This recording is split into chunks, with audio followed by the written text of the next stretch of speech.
প্রশ্ন হচ্ছে যে বাংলাদেশের সরকারটা গণ অভ্যুত্থানের ভিত্তিতে পরিচালিত হয়েছে, 106 ভিত্তিতে হয়নি। অ্যাটর্নি জেনারেল কবে অ্যাপয়েন্টেড হয়েছে? 6 তারিখে। সরকার ছিল। অ্যাটর্নি জেনারেল কিভাবে অ্যাপয়েন্টেড হয়?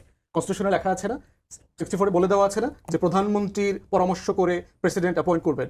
ওই দিনকার কি প্রধানমন্ত্রী ছিল 6 তারিখে? 106 তো ছিল, 106 তো 8 তারিখে আসছে। তাহলে অ্যাটর্নি জেনারেল অ্যাপয়েন্টেড হলো কিভাবে?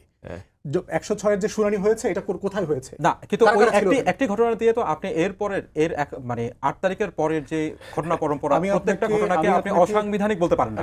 সংবিধান সম্মত, এটা হলো গণ অভ্যুত্থানের অভিপ্রায় হয়েছে, সংবিধান দিয়ে হয়নি। যেমন ধরেন সংবিধান মোতাবেক তো শেখ হাসিনা এখনো প্রাইম মিনিস্টার।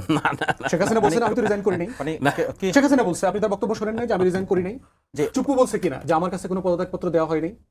তাহলে যিনি পদত্যাগ করেছেন, যার কাছে দেওয়া হয়েছে বলে দাবি করা হয়েছে, দুইজনই বলেছেন যে এই ঘটনাটা ঘটে নাই। তাহলে প্রধানমন্ত্রী কে?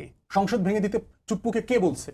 সংসদ কে ভেঙে দিতে বলতে পারে? প্রধানমন্ত্রীকে বলতে হবে না? কনস্টিটিউশনের মোতাবেক গত বছরের বাজেটটা কোথায় হয়েছে? কিন্তু এই প্রশ্নগুলোর কিন্তু সলিউশন হয়ে গেছে। এই প্রশ্নগুলোর সলিউশন হয়ে গণ অভ্যুত্থান, এই সংবিধান দিয়ে না, এটাই সমাধান হয়ে গেছে। সংবিধানকে আমাদেরকে রাখতে হয়েছে, আমাদেরকে 106 নিতে হয়েছে। হাইব্রিড মডেলে গেছি, গণ অভ্যুত্থানের উইল অনুযায়ী দেশটা চলেছে, good practice of the past. সেই জায়গাটাতে সংবিধান সুপ্রিম ছিল না, will of the people supreme ছিল।